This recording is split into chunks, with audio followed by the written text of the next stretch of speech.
I'm Filipinoizing the apple pie with Pandan crust and Langka filling. This has never been done before, at least not by me. Let's start off with the basic ingredients of the iconic American apple pie. I make a kick-ass pie, imho. We start off with a range of apples, and we've got the flour because I make the pie crust from scratch. We've got the sugar, cinnamon, the butter, because what's pastry without butter? Nothing but flour. We have our salt, lemon juice. We're gonna start with pandan. It's a lot like vanilla, but it has a grassy aftertaste because it's made out of pandan leaves.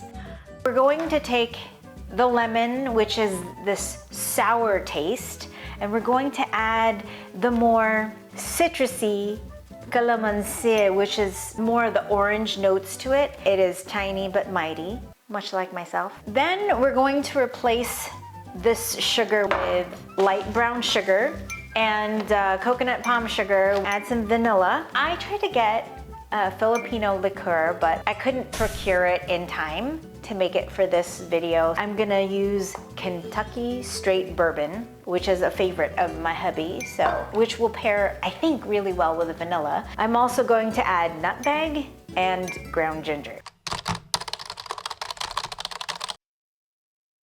What we have is half a teaspoon of salt. The secret of a crusty pie crust, is that redundant? 1.5 cubes of butter. Make sure it's cold. Some people like to use a food processor. I like to take 2 knives and just cut it in there. You cut this until the pieces are pea-sized and the butter is integrated, and it builds our muscles. Cut, cut, cut, cut, cut. Ooh. It thinks I'm working out on the elliptical. Ha! I'm gonna go with it. We're gonna put 1.5 teaspoons of pandan flavoring. Ooh, that is thick. That's what she said. It does smell like vanilla, a little bit of grass. It's like Play-Doh now. We're gonna cut it so that one side is bigger than the other because this is gonna be the bottom of the crust. And just doing the disc so later it's gonna be easier to roll out. We're gonna take that, we're gonna put that in the freezer. So now it's time for the pie filling, and I like to use a mix of different apples. The tart ones, the red ones, the ones that are sweet, because you mix it all together and you get something that's really interesting. If you just have one color of apple, that's too monotonous. It's kind of like people, you know what I mean? By the way, I got a better knife. This is a ceramic knife. The last time I was trying to cut was at pork belly. I had like, oops, apple overboard. You want to cut these uniformly so that the filling fills all the empty spaces in the pie.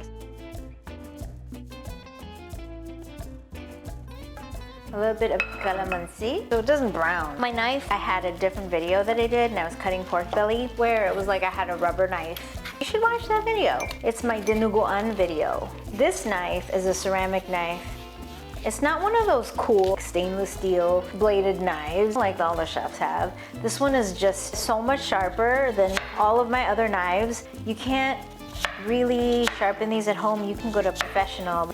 You need a special sharpener that most people don't have for these porcelain knives, but it will cut.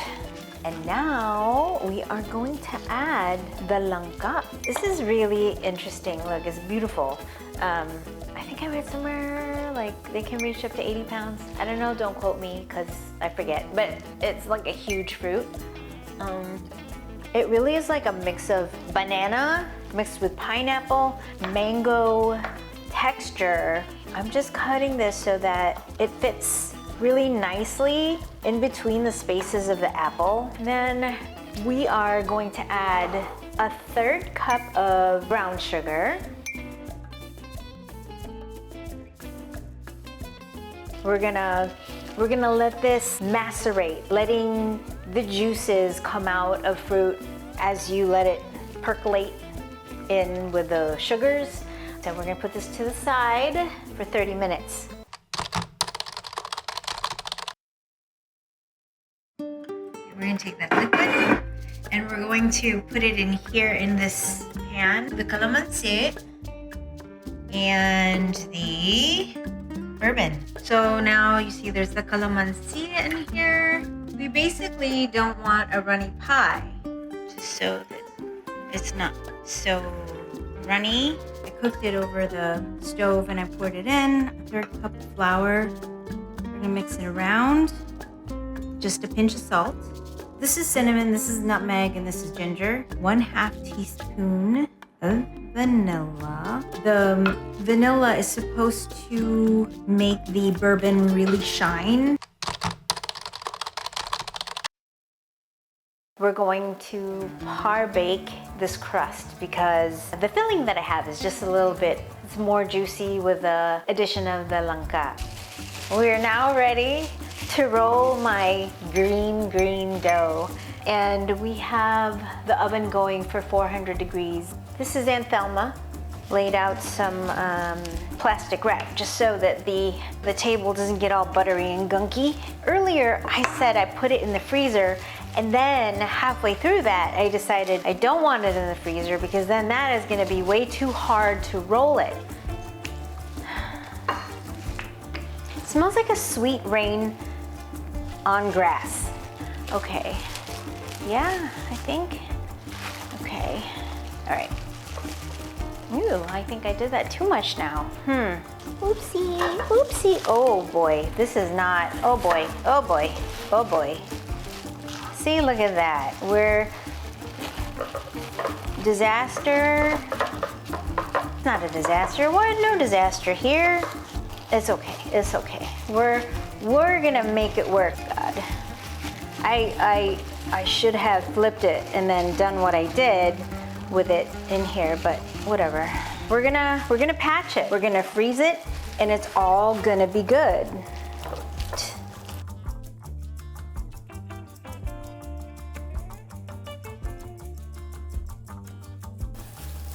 We're gonna put it in the freezer.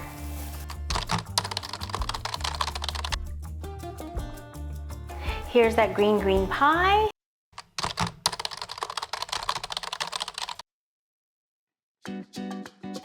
Okay, there is juiciness, so we're just gonna hope that the pie is gonna hold up to it. Look at that beauty. We're gonna dot it.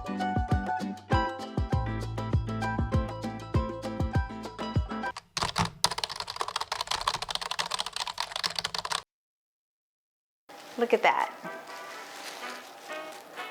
It really solidified. It was floppy. Gently peel off the plastic. All right, and then we're gonna use, cause it's frozen, we're gonna kind of use our hands to warm it. I think I had it in there for too long. It's okay. Oh no, oh no, it's all cracking. Dang it. There's no harm letting it just, you know, letting heat just. But I think my issue right now is the filling isn't even, and I want to move it, but for fear of breaking the top. Ooh, I just don't want to break it any more than it already is. Maybe I can just gently zhuzh it. Maybe I can just gently pull it over, and then I'm gonna gently zhuzh things around. Ugh. Come on, hello. Let's go. What's going on over here? Why did that do that? Oh, shit. Crap. Ola. What the hell happened here? What the hell? Look, what a mess. All right. Dude, jigsaw puzzle, that's what we're doing. Yeah, I can feel it, it's melting. And that's what we want. We want it to melt a little bit. Is it pretty? No. Ah, see, now we're talking. I just kind of want to seal it, you know, just to keep the juices in. That's really all I want to do at this point. It's not pretty, but I think it's gonna taste good. You need to vent, man, because this thing will pop, I've noticed. I need to put an egg wash on top.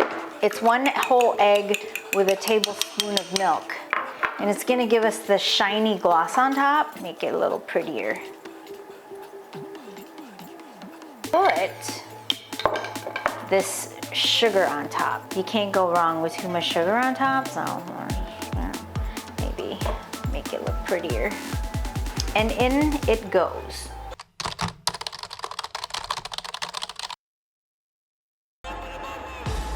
There it is. It's not the prettiest pie, but it's not always about looks, is it? Maybe it tastes better than it looks. So, it smells great though.